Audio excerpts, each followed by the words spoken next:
Okay guys, so I taped it up. The Tessa tape is really nice. You can see how it makes it all look like factory, like it was built that way. And I just put it about every 6 inches, made a wrap. You can do it however you want. If you want to make it look like a candy cane, go for it. But it sticks really well to itself, so wrapping it like this works real well. And the loom obviously has an opening, but you can twist the loom around to make the opening face down so it looks all nice and tidy. And then my heat shield I put around where it's going past the engine. It just happens to be the perfect length at 3 feet. So it's protected all around where the block is. And I just attached it here, and you'll notice my zip tie, the head is out of sight. Just pull it from underneath, and then you don't have to look at the head of the zip tie. It's just a band going around. And then back here, I tried to keep my loop or my bend sweeping. And then I attached here, and on this I attached close to the anchor points that are already there because I want to have a more secure attachment that's not going to move. And then here I did one in the middle and then one over here. And then wrapping, I did one right there. And then I've gotten over to here, so I'm going to tape up a little more, put the airbox in, and figure out my routing here. And I'll be back. Okay guys, so we're moving along here. I got the ducting back in here, and there is that one main big clip down there. On that one, once you get it to onto the throttle body there, the way that it locks in, you can pull the little tab. I believe it's down or up, and it will slide into the slot to where it pops back open. Don't forget this little hose here. Make sure your clamp's on there good, and it slides on a long ways. And this hose here, of course, try to keep that little clip to where you can get to it easier. And let's see. And we've got our electrical connection to the purge valve here, and we also have the evap line coming from the purge valve, or coming from the tank to the purge valve, when we reconnected that there. And then once we put the top of the airbox on, then this will connect to the mass airflow sensor, and we'll connect this on here. I did not do that yet because I want to leave a little extra room in here in case I need it. And for the airbox, the bottom bolts, the mounting bolts for the bottom of the airbox, I could not find a torque spec in the factory service manual, so I went 72 inch-pounds on those, and that worked out well. You don't want to compress those rubber grommets too much, but you want to make sure it's secure enough that it's not going to loosen back up. And then on our ground points, and also on the connection to the starter and the connection on the alternator, I silicone greased those. So you want to have like some dielectric or some silicone grease to keep any moisture from getting into the seams. So basically you want to protect the seam so water doesn't intrude in there. On the starter, you can see the clearance there is pretty close with the ducting here in this little box, this air box. So I had to loosen the connection on the starter and pull it forward a little, and then tighten it while holding the connector towards me so that it didn't spin at all. So that one is connected there, and at this point I'm going to go ahead and drop the battery tray in and get my battery situated and cut my cables to the lengths that they need to be, and figure out how I'm going to tie this all together. And for those back clips, one of these is really nice. The one that I used was an angled one, this one here, and it makes it really easy to get back in there to those clips. So hopefully that'll help you. But I will be back. Okay, so I pulled my cables all out of the way and dropped the battery tray and the battery in. On the battery mounting bracket, I torqued those. I couldn't find a torque spec in the manual, so I torqued those to 120 inch-pounds or 10 foot-pounds. That seemed pretty solid. And then the tray just sets in there. There's a couple holes to line it up. And then the battery, you're just going to line up evenly as close to the center of the tray as you can, so that if anything drips, it falls into the tray down there. And then one thing I did do to make sure, I closed the hood gently so that I could verify that I wasn't pushing into the hood with my post here, because it's sticking up higher. And you can see here there is no indentation, so it's perfectly fine. So the hold down this bracket across the top, be careful when you're getting that in, make sure you don't touch both posts. And when you get the little J hooks hooked on the bottom, tighten these top two nuts real slowly and get them like hand tight. Basically, you just want to make sure the battery's not going to move.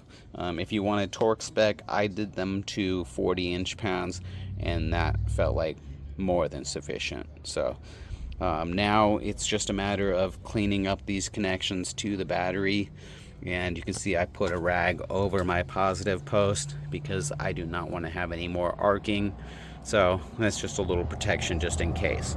I'm not going to be working back there. I'm going to do the grounds first, and then once I have the grounds done, I'm going to pull the grounds off and leave them floating like this right here, and then do my positive connections. So let me go ahead and figure out exactly how I'm going to do the grounds. The one obviously is already done, so I guess technically it'll just be this one ground that I'm working on, which is the chassis one. So I'll be right back. Okay guys, so this is done. I already showed you how to mark the connectors and how to crimp it and all that good stuff, so I didn't go back through that. The differences here on this one that I originally put in, you can see I had to shave off the heat shrink from that face, because when these two line up, it would have been between the two surfaces, and that would have caused it to not be a perfectly flat connection there. So make sure you do that. This is also why I put the wire on the bottom of this one and on top of this one, so that they would both have the flat surface against each other. And they had to be slightly offset because of the collars on the connectors. So there's, they're up against each other right here basically. You can give a little separation, but I've got lots of Tessa tape there and my loom too, so it's pretty well protected. And you can see I Tessa taped it up, and my plan is down here to attach this to the J hook, and that'll keep that stable. And then on the back side, this one here, I'm going to attach with this line going to the fuse box, and the starter cable will come out and loop around to it, and our alternator cable will kind of also loop to it as well. So that's going underneath the airbox back there. And if I need to, I can attach it some other places, maybe to the starter cable there if I need to. But if I cut the length right, it should be able to just float through there, no problem. So we'll see what I can do with it.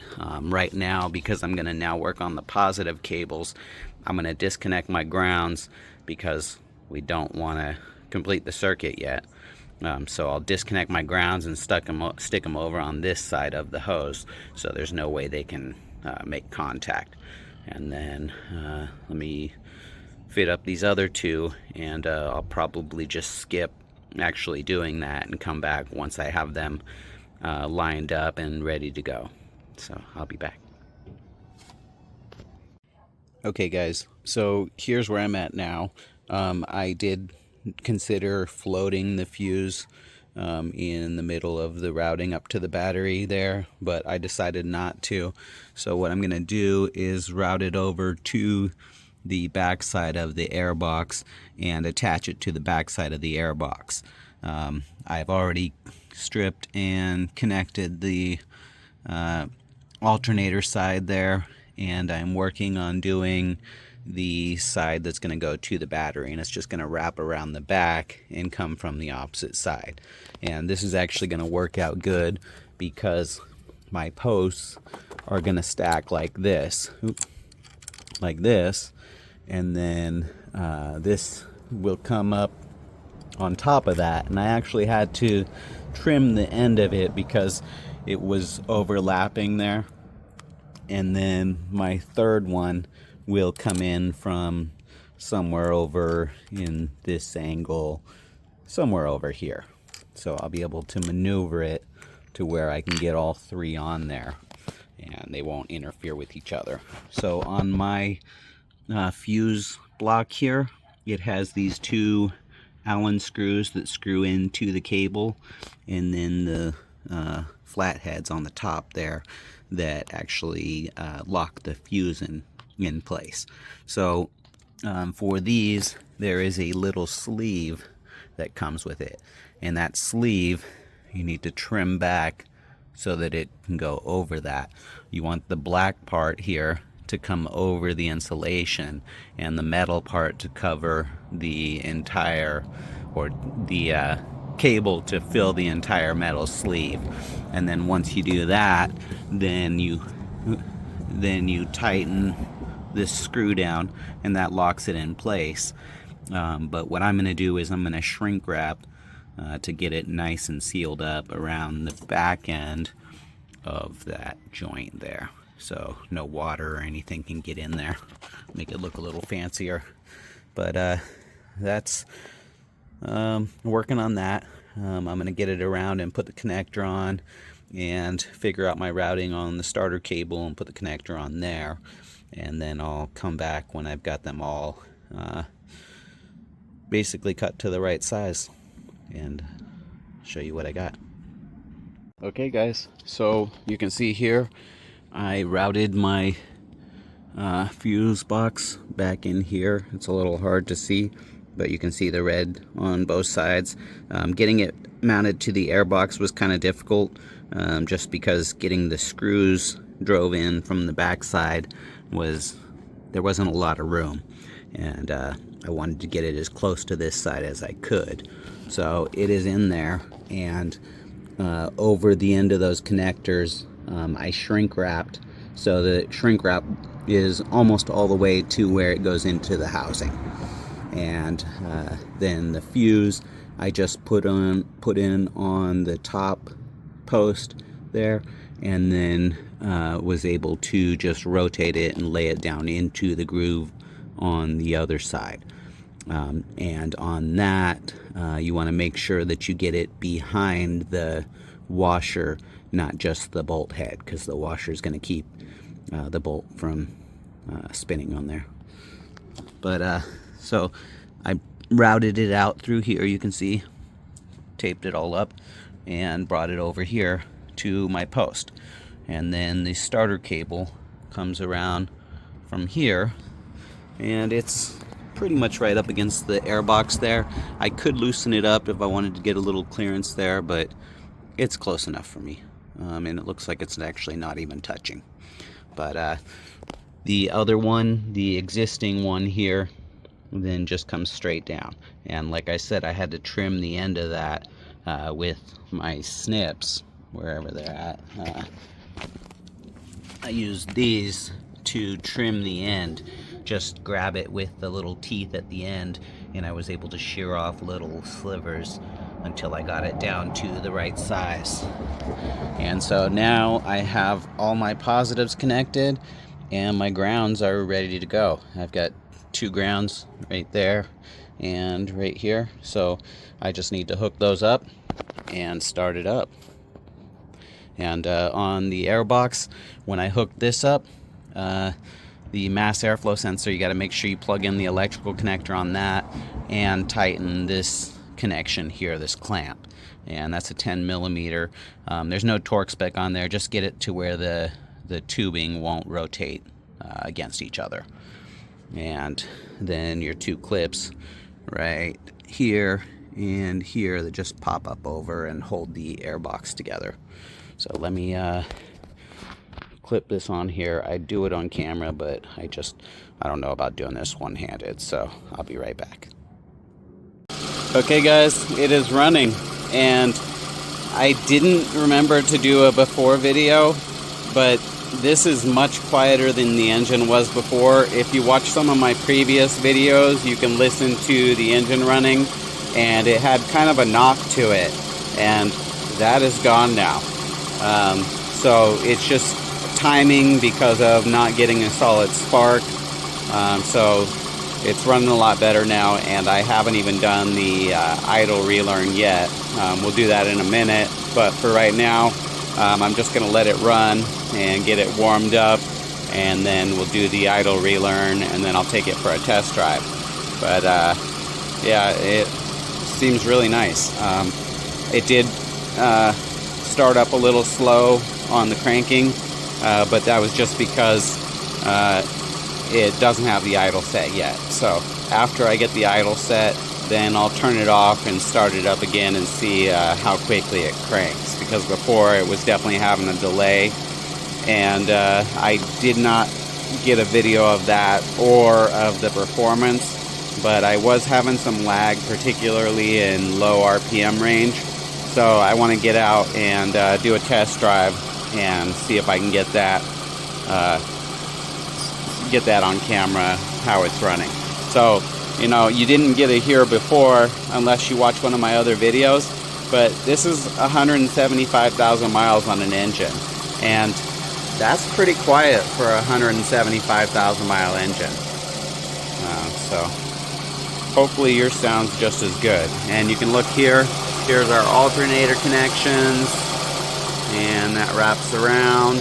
And over here we have our starter connection looping up to the battery, and from the alternator coming over to our fuse box down in there, which you can't really see. Oh, there it is.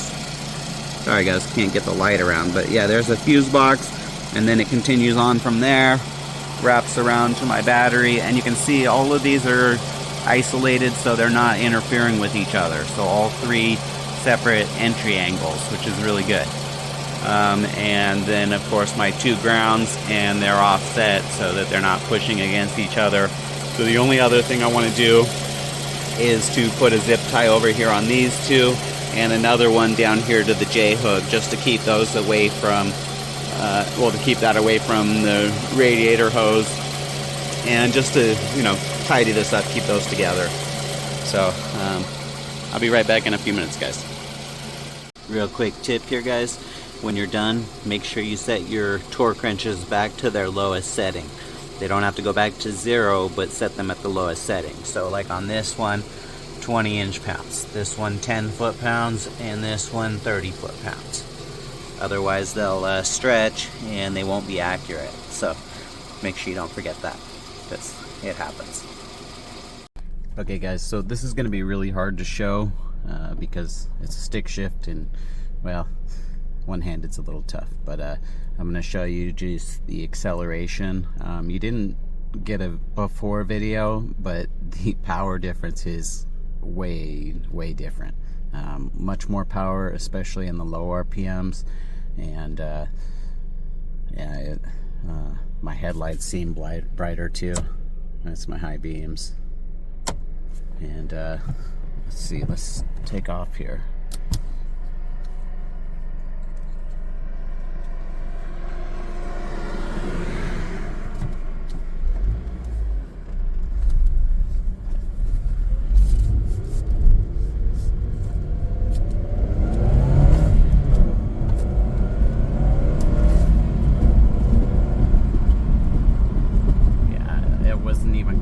To that, guys. It was such a lag when I'd pressed the gas. It just felt like the brakes were still on, but it is definitely not now. It picks up way better, and sounds a lot better. And when I get done with this little test drive I'm doing right now, I'll let you listen to the engine now that it's now that the idle's relearned. So I'll be right back. Okay guys, so I'm back from the test drive and it is idling beautifully. One thing that I wanted to inform you about is the idle relearn. After you've had the battery disconnected for a while, if you just go start driving, you'll likely stop at a light and your car will die because the idle hasn't been relearned yet. The way that you're going to do the idle relearn is just turn the ignition off, then turn it back to on, but don't start it. Turn it off, back on, back off, and then turn it on and start it. And then let it just idle.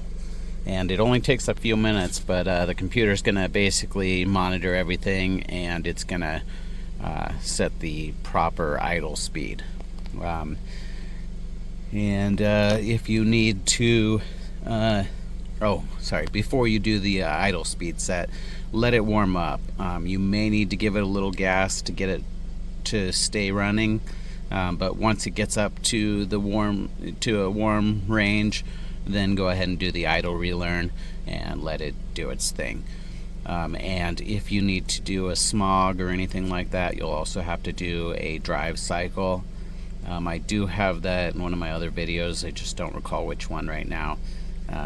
But you can probably Google it and find how to do the drive procedure.